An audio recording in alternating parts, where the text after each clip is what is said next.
नमस्कार, खबरों का पंचनामा देख रहे हैं आप। मैं हूं आपके साथ पूजा। हम लेकर आए हैं देश और दुनिया की 5 बड़ी खबरें, जिस पे चर्चा के लिए मेरे साथ स्टूडियो में मौजूद हैं कैपिटल टीवी के एग्जीक्यूटिव एडिटर राजीव जी। सर, आपका बहुत बहुत स्वागत। धन्यवाद। सबसे पहले नजर हेडलाइंस पर। पीएम मोदी कर सकते हैं अगले महीने यूरोप के 4 देशों का दौरा। नॉर्वे, स्वीडन, नीदरलैंड और इटली की यात्रा पर जाने की खबर।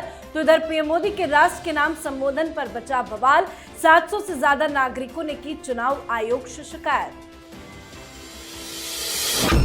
पाकिस्तान में अमेरिका ईरान के बीच सेकेंड राउंड पीस टॉक को लेकर सस्पेंस बरकरार। सीज फायर खत्म होने से पहले ट्रंप ने फिर दी धमकी, तो ईरान भी अपनी जिद पर अड़ा, पाकिस्तान बीच में फंसा। पश्चिम बंगाल में पहले चरण और तमिलनाडु की सभी सीटों के लिए थम गया चुनावी प्रचार। 23 से अप्रैल को डाले जाएंगे वोट। प्रचार के आखिरी दिन दिग्गजों ने झोंकी ताकत। सीएम ममता दिखी बेचैन। लखनऊ में बीजेपी की जन आक्रोश महिला पदयात्रा। 5000 से ज्यादा महिलाओं के साथ कड़ी धूप में सड़क पर उतरे सीएम योगी। सपा कांग्रेस को बताया महिला विरोधी। दिल्ली हाईकोर्ट से अरविंद केजरीवाल को बड़ा झटका। कोर्ट ने खारिज की जज को हटाने की मांग वाली याचिका। जस्टिस स्वर्णकांता शर्मा ही करेंगी शराब घोटाले की सुनवाई।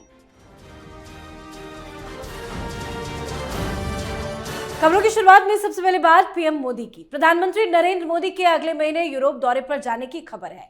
मीडिया रिपोर्ट के अनुसार प्रधानमंत्री मई के मिड में नॉर्वे, स्वीडन, नीदरलैंड और इटली की यात्रा कर सकते हैं। इंडिया नॉर्डिक समिट नॉर्वे की राजधानी ओस्लो में होने जा रही है, जिसमें पीएम मोदी हिस्सा ले सकते हैं। ओस्लो के बाद पीएम मोदी रोम जा सकते हैं। साथ ही दूसरी तरफ पीएम मोदी से जुड़ी एक खबर यह भी सामने आई है कि पूर्व सिविल सेवकों, शिक्षाविदों, पत्रकारों और सामाजिक कार्यकर्ताओं सहित 700 से ज्यादा नागरिकों ने निर्वाचन आयोग को एक पत्र लिखा है। इस पत्र में आरोप लगाया गया है कि प्रधानमंत्री नरेंद्र मोदी ने 18 अप्रैल को राष्ट्र के नाम अपने संबोधन के दौरान आदर्श आचार संहिता का उल्लंघन किया है। सर, ये चिट्ठी क्यों लिखी गई है?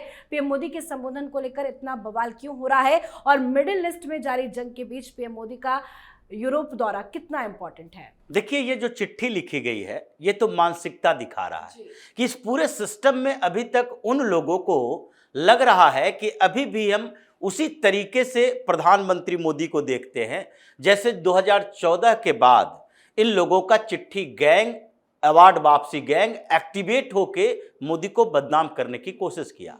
इन लोगों को समझ नहीं आ रहा कि आज जनता के बीच उनकी पॉपुलैरिटी पहले से दुगनी हो गई है और लोग उनके ऊपर विश्वास करते हैं। आपके इस फर्जी तरीकों का इस्तेमाल से न चुनाव आयोग को कोई फर्क पड़ता है, जैसे ये लोग मानते थे सत्ता अभी मोदी के पास है लेकिन सिस्टम हमारे पास है।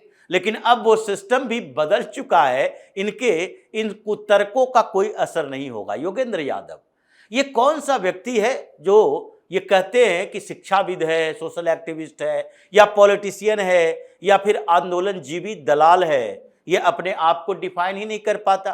आम आदमी पार्टी में काम किया, उससे पहले भी काम किया पॉलिटिकल पार्टी में, बाद में जन सुराज से जुड़ा, बाद में उससे पहले अपनी सुराज पार्टी बनाई और उसके बाद कांग्रेस के पीछे पीछे चलने लगा, राहुल गांधी की चमचाई किया और उसके बाद आज कहता है हम निष्पक्ष व्यक्ति हैं। उन्हीं के इर्द गिर्द के कुछ और लोग, ये सारे लोगों ने मिलकर कहा कि नहीं 18 तारीख को प्रधानमंत्री को राष्ट्र का नाम संबोधन नहीं करना चाहिए। क्यों नहीं करना चाहिए? क्योंकि आचार संहिता का उल्लंघन होता है। कैसे आचार संहिता? यह आचार संहिता क्या उस समय रैलियों को रोक रहा था? आचार संहिता क्या किसी व्यक्ति को चुनाव प्रचार करने से उस समय रोक रहा था? मतलब आपने टीएमसी का नाम क्यों ले लिया, डीएमके का नाम क्यों ले लिया, महिलाओं की बात क्यों कर दी? इससे कोई फर्क नहीं पड़ता। ये इंडिकेटिव है, ये सांकेतिक तरीका है। संकेत देना चाहते हैं कि हम ममता बनर्जी, स्टालिन के साथ खड़े हैं इतने लोग, और आप 700 हो तो मोदी के सामने 70 करोड़ से ज्यादा लोग हैं जो उनको मानते हैं, इसलिए इसका फर्क नहीं पड़ेगा। दूसरी तरफ ये प्रधानमंत्री मोदी जानते हैं कि देश को कैसे मजबूत करना है और इसलिए इसी मजबूती के कारण यूरोप के देशों को चुना गया है, बार बार चुना गया। यूरोपीय संघ के साथ ट्रेड डील हुआ, फिर उसके बाद यूके के साथ फ्री ट्रेड एग्रीमेंट हुआ, फिर उसके बाद नॉर्डिक कंट्री बड़ा इंपॉर्टेंट देश है। इन जगहों के साथ भी प्रधानमंत्री मोदी चाहते हैं कि द्विपक्षीय व्यापार हो, जैसे साउथ कोरिया के साथ कई डील साइन हुए हैं। तो इसी तरीके से ये जो ट्रंप के इम्पैक्ट को कम करने की कोशिश है, ये जैसे होता है कि थोड़ा सा संबंध बेहतर हो गया तो पुरानी बातें भूल जाए, प्रधानमंत्री मोदी वो पुरानी बातें भूलते नहीं। और टैरिफ वार अभी तक चल रहा है, इस बात को लेकर चर्चा हो रही है कि अगर ट्रंप फिर से कुछ ऐसे दिमाग में लाया और भारत के खिलाफ कोई कार्रवाई करने की कोशिश की, तो उसके लिए हमें लंबे समय के लिए एक एग्जिट प्लान रखना चाहिए, प्लान बी रखना चाहिए, और उसी मिशन पर आज प्रधानमंत्री मोदी चल रहे हैं। जी, तो पीएम मोदी के यूरोपीय देशों की यात्रा पर जाने की खबर है। अजीत डोभाल सऊदी अरब में मौजूद है, तो इधर पाकिस्तान में अमेरिका ईरान के बीच सेकंड राउंड पीस टॉक को लेकर सस्पेंस बरकरार है। दरअसल खबरें थी कि आज पीस टॉक के लिए सेकंड राउंड की बैठक इस्लामाबाद में होगी। पाकिस्तान ने पूरी तैयारी कर रखी थी, पर बताया यह जा रहा है कि इस बैठक को बुधवार तक के लिए टाल दिया गया है। जेडी वेंस के इस्लामाबाद पहुंचने की खबर फिर से सामने आ रही है और ईरान ने बैठक में शामिल होने के लिए अभी तक हामी नहीं भरी है। इस पीस टॉक का भी अंजाम फेल होता दिखाई दे रहा है। तो वहीं सीजफायर की समय सीमा खत्म होने से पहले ट्रंप ने फिर से धमकी दी है। ट्रंप ने चेतावनी दी है कि अगर कोई ठोस नतीजा नहीं निकला तो बम धमाका करेंगे। Sir, second round of peace talk, इतना ज्यादा सस्पेंस क्यों है? देखिए, पीस टॉक है ही नहीं है। वास्तविकता में देखा जाए तो ट्रंप पीस नहीं चाहता। ट्रंप चाहता है कि उसका वर्चस्व फिर से दिखाई पड़े, दुनिया भर में अमेरिका का वर्चस्व हो, और इसीलिए ट्रंप बार बार ये अमेरिका में ये बात बोलते हैं कि नहीं, हम वो पुराने अमेरिका को देखना चाहते हैं, कोल्ड वार के समय का अमेरिका, कोल्ड वार से पहले का अमेरिका, जिसमें पूरी दुनिया की सबसे बड़ी शक्ति, महाशक्ति अमेरिका को देखा जाता था। बाद में कोल्ड वार के बाद यूएसएसआर का विघटन और रूस जो कुछ इकोनॉमिक क्राइसिस में रहा, तो अमेरिका का दबदबा और बढ़ता रहा। लेकिन अभी ये बहुत ध्रुवीय विश्व है, एक ध्रुव नहीं चल रहा। और ट्रंप को लग रहा है कि अरे भारत भी चैलेंज कर रहा था, चीन भी चैलेंज कर रहा है, रूस भी चैलेंज कर रहा है, और छोटे मोटे देश भी अब चैलेंज कर रहे हैं, हमारे साथ खड़े नहीं हैं। पूरा यूरोप भी चैलेंज कर रहा है कि अमेरिका अगर चाहे नाटो से बाहर निकलना है, बाहर निकल लो, हमें कोई ज़रूरत नहीं है तुम्हारी। अब ऐसी स्थिति में उसे दिखाना है कि अमेरिका की ताकत क्या है। इसीलिए वो पीस नहीं चाहता, वो चाहता है कि हमें बदनामी से हम किसी तरह से बच सके, इसलिए एक रास्ता निकाला। पीस टॉक की बात होती तो मीडिएटर के तौर पर पाकिस्तान को क्यों चुना जाता? वो पाकिस्तान जिस पर ना ईरान को भरोसा, ना अमेरिका को भरोसा। अगर पीस टॉक की बात होती तो ये चीन को चुना जा सकता था। चीन के साथ ईरान का बेहतर संबंध है और चीन है जो दबाव बना सकता है अमेरिका के ऊपर। पीस टॉक की बात होती तो भारत को चुना जा सकता था। ट्रंप 2 बार 3 बार इस बीच प्रधानमंत्री मोदी से बात कर चुके हैं। अगर वो मीडिएशन की बात थी तो प्रधानमंत्री मोदी से ये बोल सकते थे कि ईरान के साथ आप बातचीत शुरू कीजिए, हम तैयार हैं। तो आपने किसे चुना? इस पूरे क्षेत्र के सबसे कमजोर मुल्क पाकिस्तान को। तो ये पीस वार्ता नहीं है, बल्कि पाकिस्तान को बीच में फंसाकर अपनी बदनामी से अपने आप को अलग करना। यानी जिस तरीके से इजराइल आक्रामक है, अलग अलग जगहों पर बमबारी करता है, लेबनान के साथ भी युद्ध में है, तो फ्रांस ने भी कहा कि नहीं हम इजराइल के साथ नहीं है, जर्मनी ने कहा हम इजराइल के साथ नहीं है, इटली ने कहा हम इजराइल के साथ नहीं है। तो उसी तरीके से ट्रंप नहीं चाहता कि सारे लोग ये कहने लगे कि ईरान के समय में हम अमेरिका के साथ नहीं हैं, कि वो यही बात को लेकर वो उलझाने की कोशिश कर रहा है। अंतिम स्थिति तो यही है कि ईरान पर अमेरिका का फिर से बड़ा अटैक होगा और ईरान को सरेंडर करना ही पड़ेगा, और करना भी चाहिए, क्योंकि ईरान भी कोई ऐसा देश नहीं है जिसके ऊपर भरोसा कर सके। ये सब इस्लामिक कंट्री कहीं न कहीं किसी न किसी आतंकी संगठन को पोषित करता है। जैसे ईरान हिजबुल्लाह को पाले हुए है और ईरान पाकिस्तान के आतंकी संगठनों को पैसा देता है, तो इसलिए इसका अंत तो होना ही चाहिए। जी बिल्कुल। चलिए अब बात चुनाव की। तमिलनाडु की सभी 234 सीटों और पश्चिम बंगाल में पहले चरण में 16 जिलों की 152 सीटों के लिए आज चुनावी प्रचार का शोर थम गया। दोनों राज्यों में 23 अप्रैल को मतदान होगा। आज प्रचार के आखिरी दिन दिग्गजों ने खूब ताकत झोंकी। स्टालिन ने मतदाताओं से अंतिम अपील की। उन्होंने एक वीडियो जारी कर लोगों से अधिकारों, संस्कृति और विकास की रक्षा के लिए डीएमके यूपीए गठबंधन का समर्थन करने का आग्रह किया, तो वहीं बंगाल में सबसे ज्यादा हलचल रही। प्रचार के आखिरी दिन अमित शाह दार्जिलिंग पहुंचे, संदेश खाली घटना का जिक्र कर ममता को कटघरे में खड़ा किया। रैली से कहा कि बंगाल में बीजेपी की सरकार बनते ही बलात्कारियों को चुन चुनकर जेल की सलाखों के पीछे डालने का काम भारतीय जनता पार्टी करेगी। शाह ने हुंकार भरते हुए कहा कि दीदी को निकालने का टाइम आ गया है। स्वराज प्रचार तो थम गया, दोनों राज्यों में क्या माहौल देख रहे हैं आप? देखिए, ममता बनर्जी और एमके स्टालिन दो मुख्यमंत्री को कुर्सी बचानी है, और इस बीच ममता बनर्जी से ज्यादा बेहतर स्थिति में एमके स्टालिन है, इसमें कोई दो राय नहीं है। एमके स्टालिन के सामने चैलेंजेस है, जैसे विजय ने ऐसा चक्रव्यूह रचा है जिसमें परिवार के अंदर वोट स्प्लिट हुए हैं। जितने रिपोर्ट आते हैं उसमें बताया जा रहा है कि एक परिवार के अंदर युवा जो है वो विजय के साथ खड़ा है, वो अपने माँ को अपने पापा को वो कन्विंस करने की कोशिश कर रहा है कि देखिए बदलाव की जरूरत है और स्टालिन के बदले विजय को मुख्यमंत्री बनना चाहिए। लेकिन जो वहां के 50 साल से ऊपर के लोग, 45 साल से ऊपर के लोग हैं, वो अभी भी विजय पर भरोसा नहीं करते कि ये एक्टर है, एक्टर की तरह ही रहेगा। जैसे कमल हसन को रिजेक्ट कर दिया गया, रजनीकांत की हिम्मत नहीं हुई, सब सोच रहे थे एनटीआर बन जाएंगे, लेकिन कोई बन नहीं पाया। लेकिन इस बीच विजय कुछ वोट तो ले रहा है, और वो वोट स्टालिन के विरोध में है, जो स्टालिन के विरोधियों का है। लेकिन तमिलनाडु में ऐसी स्थिति लग रही है कि कोई स्पष्ट संकेत नहीं मिल रहे कि किस पार्टी के जीत हो जाएगी, डीएमके जीतेगी या एआईडीएमके का गठबंधन जीतेगी।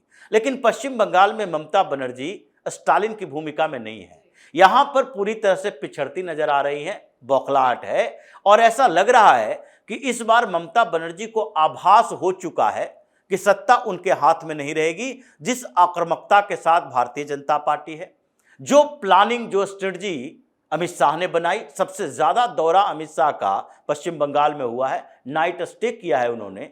तो ऐसी स्थितियों में लग रहा है कि ममता बनर्जी को आभास हो चुका है। अगर कोई करिश्मा हो जाए तो अलग बात है, लेकिन लगभग तय है कि ममता बनर्जी के हाथों से कुर्सी फिसल रही है। जी, चलिए बढ़ते हैं आगे। लोकसभा में महिला आरक्षण बिल पास ना होने को लेकर अब बीजेपी आक्रामक तेवर में नजर आ रही है। बीजेपी शासित राज्यों के मुख्यमंत्रियों ने विपक्ष के महिला विरोधी चेहरे पर तमाचा जड़ा है। कई राज्यों के मुख्यमंत्री अब सड़कों पर उतरकर विरोध कर रहे हैं। इसी कड़ी में आज योगी आदित्यनाथ भी सड़कों पर उतरे। लखनऊ में जन आक्रोश महिला रैली निकाली गई। रैली का नेतृत्व सीएम योगी आदित्यनाथ ने खुद किया। कड़ी धूप में इस पदयात्रा में उनके साथ हजारों महिलाएं चलती हुई नजर आई। रैली में उनके साथ डिप्टी सीएम ब्रजेश पाठक और केशव प्रसाद मौर्य, बीजेपी अध्यक्ष पंकज चौधरी और सुभाषपा लीडर ओपी राजभर भी मौजूद रहे। जन आक्रोश महिला पदयात्रा को संबोधित करते हुए सीएम योगी खूब गरजे और विपक्ष को अलोकतांत्रिक और महिला विरोधी बताया। सर, इससे पहले हमने देखा कि मोहन यादव भी सड़कों पर उतरे, उसके बाद कई बीजेपी शासित प्रदेश के मुख्यमंत्रियों ने बड़ी बड़ी बातें कही। अब योगी आदित्यनाथ खुद सड़कों पर उतरे हैं। क्या रणनीति है बीजेपी की? जो रणनीति दिख रही है उसमें तो लगता है कि ये तुरंत शांत होने वाला नहीं है। ये कोई ऐसी सुनामी नहीं है कि आया और फिर कुछ समेट कर लेकर चला गया, फिर शांति आ गई। ये ऐसी सुनामी है जो अनवरत रेगुलर जारी रहेगी, क्योंकि भारतीय जनता पार्टी की रणनीति यही दिख रही है। योगी आदित्यनाथ अभी पदयात्रा कर रहे हैं, छोटे छोटे समारोह हो गए।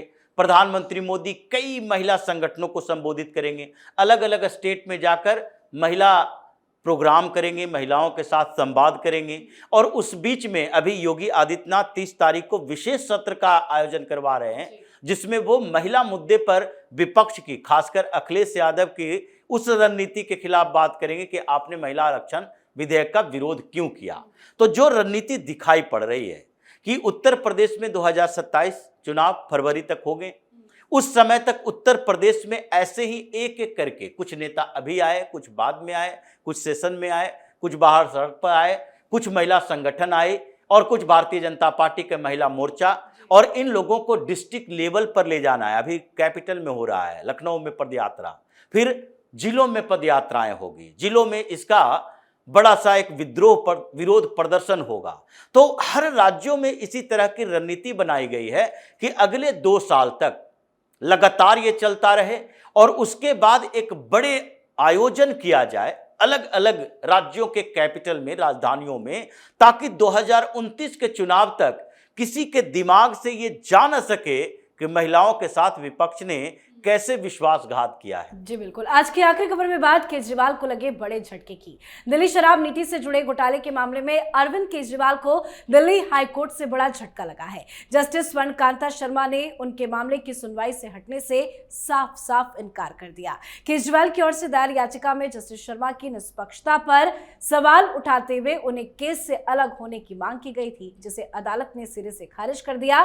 फैसला सुनाते हुए जस्टिस स्वर्णकांता शर्मा काफी सख्त भी नजर आई। उन्होंने दो टूक कहा कि उनकी न्यायिक गरिमा और ईमानदारी को दी गई ये चुनौती न केवल अनुचित है बल्कि न्यायपालिका की स्वतंत्रता पर प्रहार है। अब इस हाई प्रोफाइल शराब घोटाले की सुनवाई जस्टिस स्वर्णकांता ही जारी रखेंगी। सर, कितना बड़ा झटका है ये अरविंद केजरीवाल के लिए? देखिए, अरविंद केजरीवाल के लिए तो बड़ा झटका है, लेकिन अरविंद केजरीवाल ने जो तरीके अपनाए उसके लिए सुप्रीम कोर्ट को सुओ मोटो लेना चाहिए। ये पहले रिव्यू पिटीशन सुप्रीम कोर्ट में ही डाला था और सुप्रीम कोर्ट से याचिका फिर वापस ले ली। स्वर्णकांता शर्मा जो हाईकोर्ट की जज है दिल्ली में, उनके सामने एक बड़ी चुनौती थी कि अरविंद केजरीवाल जैसे व्यक्ति को डील करना। सुप्रीम कोर्ट में अगर इसकी सुनवाई होती तो सुप्रीम कोर्ट 2 मिनट के अंदर रिजेक्ट कर दिया होता, लेकिन इनके सामने एक चुनौती थी कि हम ही को हटाने के लिए कह रहा है और हमारे सामने दलील दिया जा रहा है। दलील के लिए क्या इन्होंने किया था? कुछ समय पहले से अरविंद केजरीवाल को पता था, जब सीबीआई ने पहले याचिका दायर की थी, स्वर्णकांता शर्मा के कोर्ट में बेंच में इसकी सुनवाई शुरू हुई, उस समय ही इन्होंने आरटीआई करवा दिया। आरटीआई का खेल तो ये पुराना खिलाड़ी है। आरटीआई करवा कर ये दिखाया कि हाँ, इनके बच्चे कहाँ हैं, इनके परिवार के लोग कहाँ हैं।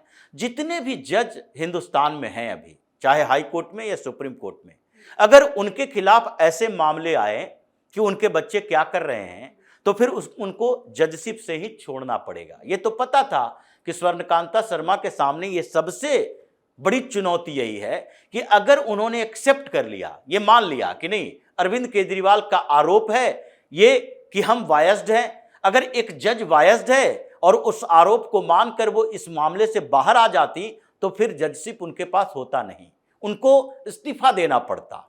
इन्होंने कहा कि आपके बच्चे अटॉर्नी जनरल के ऑफिस में काम करते हैं, तो कौन से ऐसे जज हैं जिनके वकील बच्चे उनके कोर्ट में काम नहीं करते, या फिर कोई सरकारी पद पर नहीं है, यानी कि एडवोकेट जनरल के ऑफिस में, अटॉर्नी जनरल के ऑफिस में काम नहीं करते।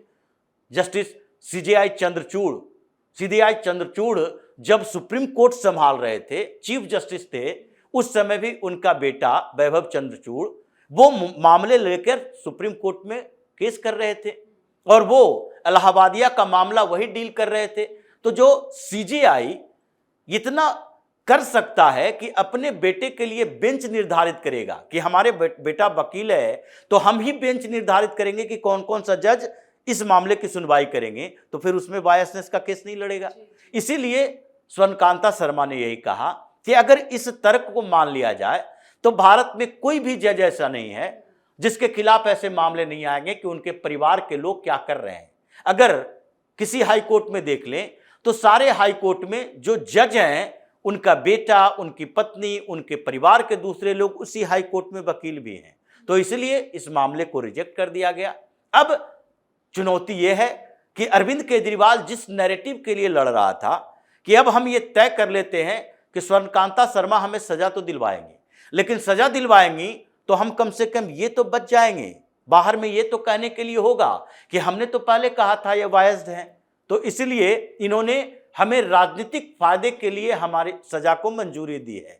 जो अभी अरविंद केजरीवाल लोअर कोर्ट के फैसले पर इतना जश्न मना रहा था, अब वो इस मामले से अलग होना चाहता है इस बात के लिए कि कम से कम लोगों का भरोसा हम ये दिलवाएं कि नहीं, हमें राजनीतिक बदले की भावना से सजा दिलवाई गई है ताकि पंजाब चुनाव में इसका इस्तेमाल कर सके कि देखो भारतीय जनता पार्टी कैसे हमें खत्म करने में लगी हुई है। इसीलिए ये अरविंद केजरीवाल के लिए झटका है और इसने अपने ग्रुप के उन सारे लोगों को फंसा दिया जो 22 आरोपी शराब घोटाले में हैं। अब सबको सजा सीबीआई से भी मिलेगी और ईडी से भी मिलेगी। जी, बहुत बहुत धन्यवाद सर समझाने के लिए। धन्यवाद। तो खबरों का पंचनामा में आज के लिए फिलहाल इतना ही। देश विदेश की बाकी खबरों और उनके सटीक एनालिसिस के लिए देखते रहिए कैपिटल टीवी। हमें लाइक कीजिए, शेयर कीजिए और कैपिटल टीवी को सब्सक्राइब कीजिए। नमस्कार।